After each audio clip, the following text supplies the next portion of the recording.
Shonen movies suck. And I think to a large extent, it's our fault. I understand that a lot of you aren't going to agree with that statement, and that's fine. But I do ask that you hear me out and keep an open mind, because you may just learn a few things about the shonen movie industry that you probably didn't want to know. But I'm getting ahead of myself. So I'll start pretty simply by burning some bridges. For those of you who follow my channel, you probably know what anime I am most associated with: My Hero Academia. And I couldn't be happier that when someone is first starting to look up My Hero Academia and YouTubers, I'm often one of the first people to come up. I love My Hero Academia. I think what Horikoshi has done to the shonen genre is fantastic. He's modernized the shonen genre with a particularly strong appeal to Western audiences. There are a lot of people whose first anime is My Hero Academia, and it's a damn good show to start with. It is one of my favorite anime of all time, and I'm glad I get to talk about it so much. However, one second, let me light this match real quick. The movies suck. And before you start typing, yes, I do mean both of them, and yes, I'm going to break down why both of them are so awful. However, before we begin doing that, I am going to give a spoiler warning. Or, you know what, I actually take that back. I'm going to pose a thought experiment instead. It's similar to the question, if a tree falls in a forest and no one hears it, did it make a sound? So, if something happens in a shonen movie, but it's all retconned and never mentioned in the actual anime, is it really a spoiler? This is the question I ask you, and by the end of this video, I'm going to ask you this exact same question, but in a different context. And I want to see if your current answer changes, so try to keep that question in the back of your mind. So let's start by asking probably the most important question. What makes a movie good? You know what? Scratch that. We can go even more specific. What makes a shonen anime movie good? The problem with this question is obvious. The answer is subjective. There is no right answer because art is art. But for the sake of being able to achieve any kind of discussion, let's try and agree on an answer for even just a bit. So let's make a quick list. Art style is important. It's a shonen, so I want some good action scenes. Pretty standard stuff like good sound design and also good voice actors. These things are all important to some extent, but saying that they are all as equally as important as each other would be misleading. Frankly, amazingly animated fight scenes are nice, but not as important as good sound design. Because a poorly animated fight scene is something audiences can overlook, but poorly handled sound design is physically painful. There has to be baselines to hit, but these pieces aren't exceedingly important or equally as important as each other. Sorry, this is getting convoluted, but basically my argument is that the two most important aspects to a shonen movie are progression and story.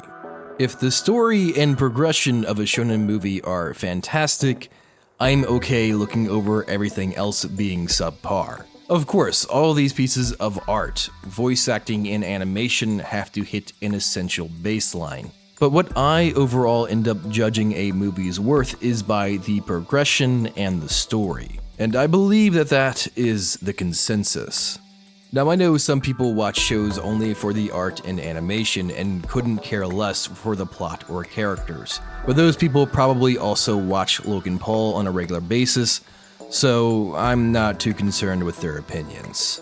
So let's finally talk about the two My Hero Academia movies.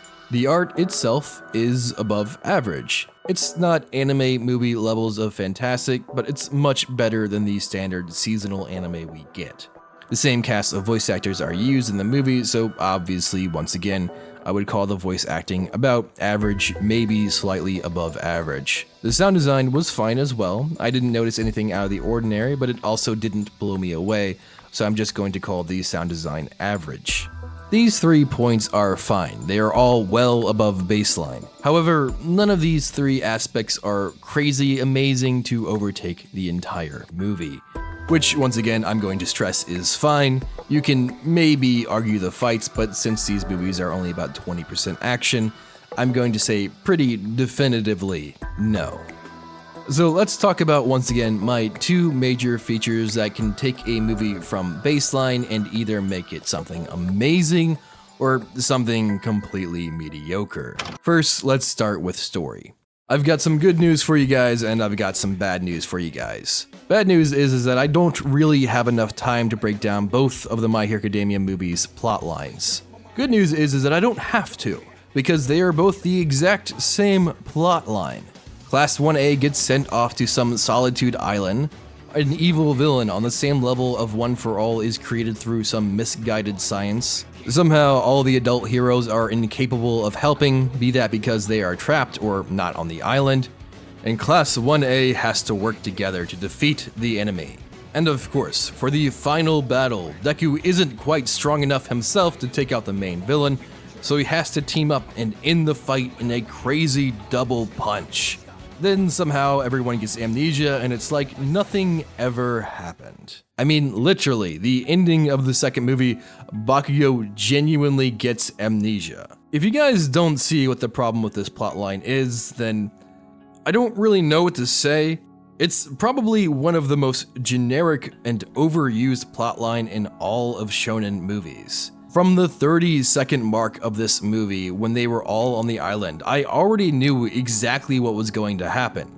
It's bland, it's generic, it's predictable, and most importantly, it's incredibly lazy. Genuinely, please, let that sit on your mind for a second. They used the exact same plotline for 2 shonen movies in a row. That shows just how little they actually care about these movies. But Manime, what about progression? Well, that's an interesting question because what progression? These movies aren't really canon. Sure, Horikoshi has said that he may make them canon down the line, but that means the time and location that these movies happened in the manga are non-existent. In other words, the characters are literally not affected by these movies at all. They aren't real, but to make them appear as though they may just be canon, they have to make sure that these movies are net zero. In other words, Midoriya can't actually be challenged and change his way of thinking because it won't make sense once the next season starts up. Bakugo can't just have One for All or even remember having One for All because if he does, then they can't half-ass pretend like, hey, maybe this movie is canon. And I have another weird question for you guys. How do you feel about fanfiction? Like not just the weird sexual stuff 14-year-olds write about in their world history class, but just people who take the My Hero Academia cast and write them into their own little worlds. I know, seems like a weird talking point, but hear me out. Would you pay money to go and see someone's fully animated fanfiction of My Hero Academia, and be willing to praise it as one of the best movies of all time? No, probably not, because it's not really My Hero Academia if it's not written by Horikoshi. This is where I dismantle the argument that I'm sure I'm going to see all over the comments. Well, I just want to see the heroes back in action. Cool, go read some fanfiction then. At least there is some chance of progression. Because I've got some bad news for you kids.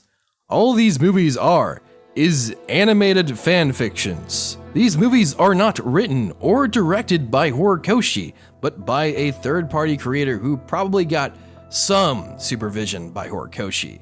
And I can almost promise you, Horikoshi's inputs are probably limited to, please make sure all the characters are in the exact same condition when you return them. These movies are glorified fanfiction. So let me ask you that question once again. If something happens in a fanfiction, but it never translates to the official anime or manga, is it a spoiler? Well, I think not. So, Manime, what's your bone to pick with these movies? they are, at the end of the day, pretty unoffendable.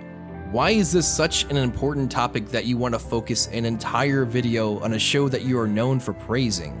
That is a good question, and to put it simply, it's in the title. Look at these two movies' ratings. Both have overwhelmingly positive reviews despite the countless problems I've listed before this. And that's coming from someone who is openly obsessed with this franchise. I think the big difference is that I know not to let the hype cloud my judgment, yet so many people do. And this leads into the bigger problem of all the My Hero Academia fans worshipping mediocre movies because either they can't see past the hype or are too scared to speak up because they don't want to be ostracized. So everyone gets on these weird hype trains talking up these mediocre movies that Horikoshi didn't even write, until eventually casual anime fans are moved to believing that these movies are the best we can do. And that is so far from the truth. Anime movies can be amazing. Just look at the Made in Abyss movie. It is probably one of the most heart-wrenching and twisted movies I've watched in the past couple of years. It's the exact same as the My Hero Academia movies, where the movie takes place during the show. The difference is that the Made in Abyss movie is canon. Shit happens to the characters in the Made in Abyss movie, and it's absolutely going to roll over into the next season. And that is because the movie was written by the original writer, and the arc is in the manga.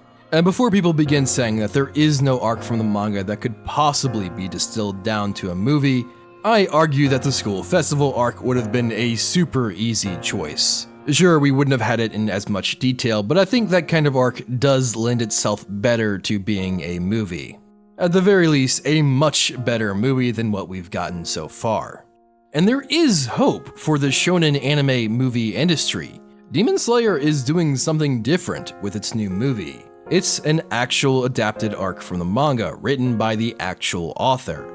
It looks really promising and can definitely be the first major step in the right direction. Now I know, a lot of you may think that I hate My Hero Academia now or something, but that's not the case at all. I just hate the precedent that these two movies are setting for the shonen genre. My Hero Academia is such a fantastic series with so much depth, character development, and meaningful arguments. But to see it basically be boiled down to something so generic and bland feels insulting. But the worst part about this is that we are promoting the hell out of these mediocre movies. We are telling the industry that not only is this okay, but this is great? Seriously? If we want to see a real change, we need to be honest with ourselves, not fall into the generic hype train that everyone hops on the second one of these cookie-cutter movies are pumped out. We need to stand up and say that we want something better, something actually good, because right now, shonen movies suck. Thank you guys for watching. So we finally finished the video. That video took so much more work than I was expecting it to be. I hope you guys liked the new quality. I tried something a little bit different with the style, and I spent way too much time on it. But I also found out the other day that only 5% of people who watch my videos are subscribed. That means 95% of you watching this video right now are not subscribed. So please subscribe. I'm trying to hit 100,000 subscribers. We're kind of getting near it. And my dream was to break 100K by the end of 2020, even though that doesn't look very likely, but I want to at least try to break 90,000 subs by the time we break 2020, because I want something good in 2020 to happen for me, okay guys? So something that's really cool, now I didn't get to put in the video because it happened while I was making the video, is that the Demon Slayer movie just blew up. It's made 4 to 5 times the amount of money that either of the My Hero Academia movies made.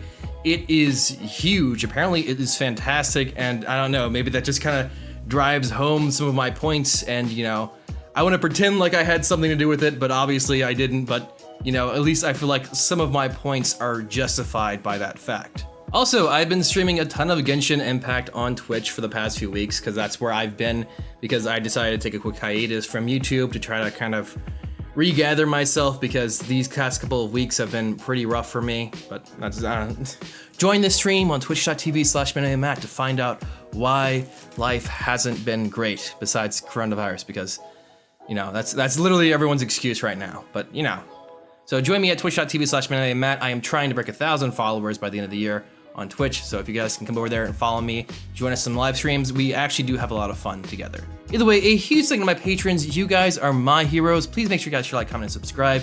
This is Manime Matt. Make sure you guys stay man and go watch that goddamned anime.